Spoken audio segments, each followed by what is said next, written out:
Once hidden voices that eventually turned into a roaring symphony of achievement, leadership, and vision for a better future. Let's welcome Leah Worthington, co-director of the Lowcountry Digital Library Initiative at CofC. It's great to have you. Thank you for having me. And we're talking about a specific exhibit that celebrates and champions the African American heritage here in the Lowcountry, but specific to women.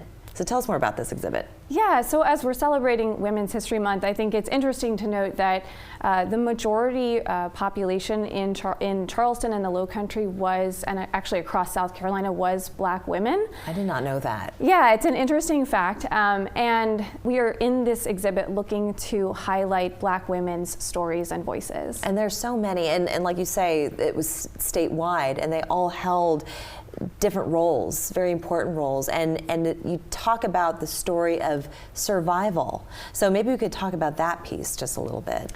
Yeah, I think what comes through in all of these women's experiences is this resilience. They are working in incredibly harsh conditions.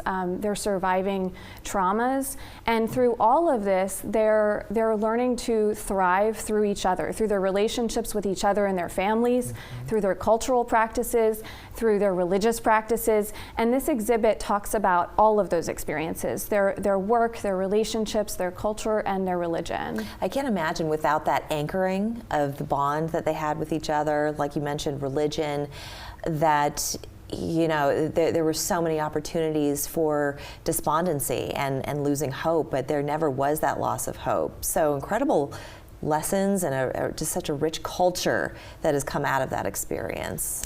Yeah, there was a lot of resistance too, and to their environment. So the exhibit covers that as well.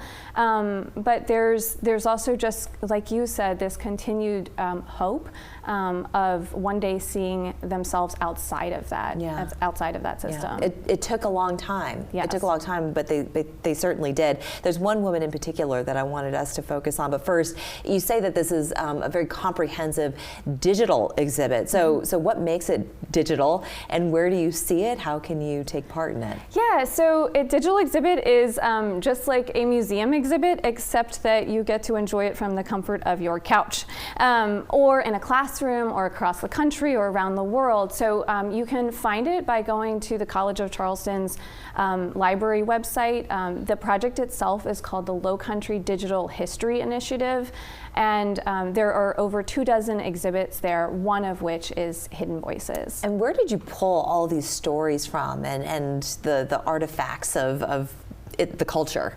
Yeah, so we worked with a scholar who's actually in the UK.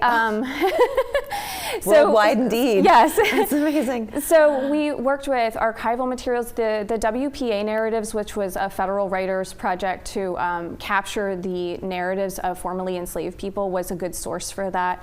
But you go through plantation ledgers, you go through letters, you go through slave narratives of women who did escape slavery, to kind of piece all of these different experiences together. But interviews of formerly enslaved people are a great source. Indeed, and one in particular, Susan Matthews. She was interviewed in 1936, so she was born many years before. So we were still in the throes of and enslavement. her interview is great because she talks about her mother, and Susan Matthews was born into slavery, and so her mother was enslaved, and she talks about the pride her mother has in her work and being able to accomplish as much work as a man in a day. And she talks about, for example, being able to cut as much hay as a man in a day. And the sense of pride really comes through as you're reading Susan's voice about her mother, and the bond between mother and daughter comes through, and again, these things that they relied on to kind of get through this really difficult environment. It's incredible. Not just cutting hay, but having a baby every single year. Every year at the demand of the enslaver. So this is something where you're seeing what the mother's enduring, and you're seeing these sort of joys and triumphs that they're also sharing between each other. Just so profound, poignant. But it doesn't end with slavery. So, No. so there is that hope component. Yeah, the exhibit celebration. goes right into Reconstruction and after freedom, and then lots of other LDHI exhibits highlight all of women's work in the Lowcountry after they gain their freedom. They're eager to get an education. They become teachers themselves, like Septima Clark.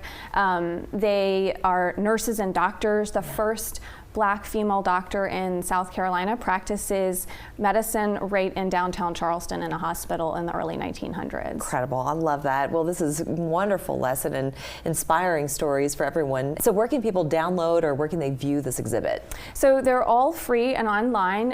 You just have to go to ldhi.library.cofc.edu, and they're all available. We're going to put that up on our screen. I want to thank you so much for joining us. Thank you for having me. Really fascinating. We're back in 2 minutes.